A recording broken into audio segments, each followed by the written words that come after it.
I'm Matt Furjanic from InlayBanding.com, and we're going to inlay that 8-point star into this piece of maple here, and I'll show you how that's done very quickly. Okay, the first thing we need to do is to stick this down with some double stick Scotch tape onto exactly where we want it to go. I've got these little round things. I think I bought these from Rockler. They're just double stick tape. I've stuck one on the back of this and removed the paper backing from it so it's sticky on both sides. And then we'll put this down where we want it to go. I guess you have to make that determination first. Now it's down good and tight. Okay. Then we're going to take you can use an X-Acto knife. I like to use this utility knife. They're pretty sharp and easier to handle. And we're going to trace around, all the way around every one of these star points with the X-Acto knife. We're going to score it lightly, and you need to score it lightly on your first passes so that you don't move the star and so that you don't miss the line. So we're going to go all the way around and cut all these in here very lightly at first. Okay, so I've traced all the way around this, and you notice that I've got an arrow drawn on the star and an arrow on my workpiece, so that when I put the star back in, I want it to go in the same orientation that I scored it. Because these stars aren't exactly perfectly symmetrical, if you try to put them on in a different rotation, they won't fit. Because it has to be just about perfect. And just use a putty knife and get it up. Okay. Tape's pretty darn good stuff. Okay, so I don't know if you can see, but I didn't get my score lines all the way up to the tip, and I didn't need to because I know where the tip's going to be, and I'm just going to continue my score line. I can go past the line in the middle because this is all going to be routed out later, as you'll see. So I want to get these lines as deep as I want my inlay to go. Now, in most cases, these stars are going to be about 40, 50, maybe 60 thousandths of an inch thick. This is not that thick because it was the first one that came off of the thing, and it's a little thin in some places, and that's why I'm using it as an example. So I'm going to continue scoring all these lines, not bore you. Okay, I've got all my lines deepened, and they are about probably deepen maybe 20 or 30 thousandths in here. You probably want to deepen them to about 40 thousandths or so on depending upon how thick the inlay is. Anyway, now what we're going to do is we're going to route out the middle, that center area.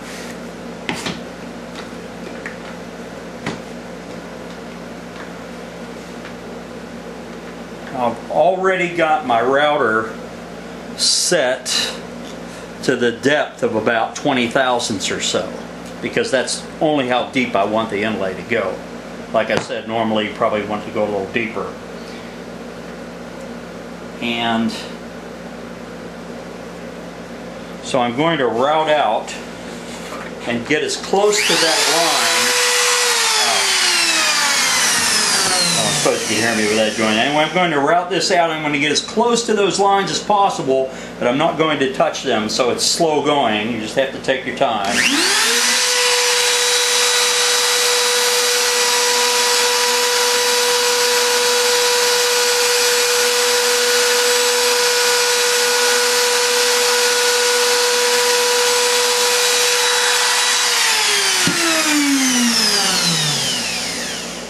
So this is the idea. You're going to just continue routing. As you can see, I've come fairly close to that line, but I obviously don't want to go over it.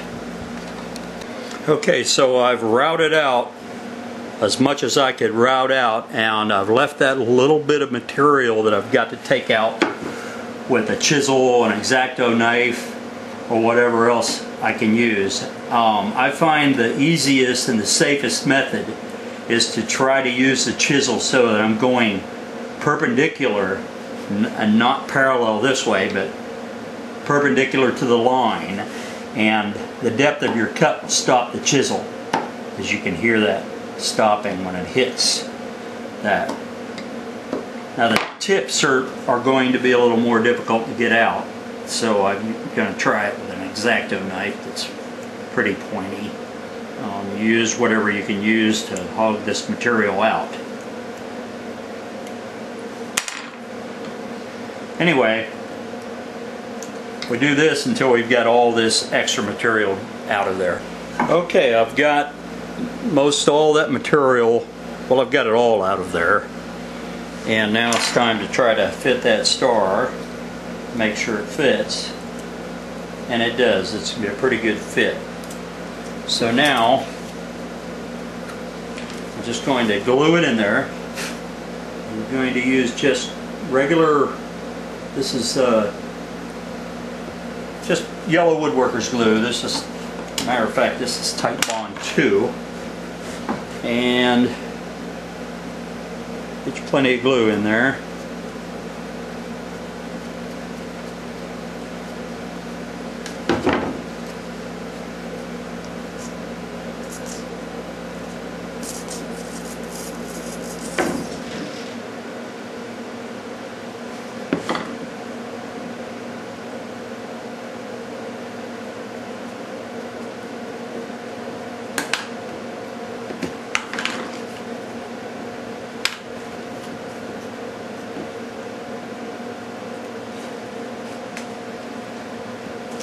Piece of wax paper over that to keep the caul from sticking to it.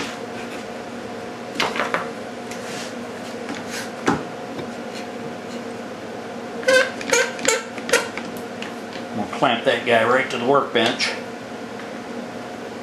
Let her set for about 20 minutes or so. Okay. Let's see what we got. Alright. Anyway, it's glued in there pretty good. It hadn't been staying that long, but this is just a test piece anyway. Now we've got to level it, and I'm going to try doing some of this with a scraper. If you're proficient with a scraper, you can do this. If you're not, my scraper doesn't seem to be too sharp. You have to be careful not to tear up the thing. Maybe it'd be better off just sanding it. Usually I can do a combination of scraping and sanding, but in this case I'll just sand it. Okay, so I've taken some 80 grit sandpaper and carefully got it down to where it's pretty flat. Now I'll successively successively sand with some finer grits, maybe up to 220 or 300, and then we'll put a finish on it.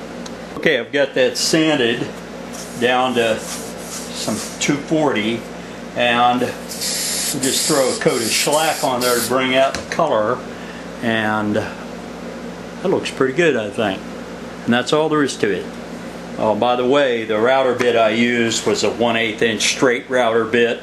With something this small, you need a small router bit. It's just a straight, flat one. Nothing fancy about it. With a larger inlay, you'd use a larger bit. Okay, we got this thing pretty done.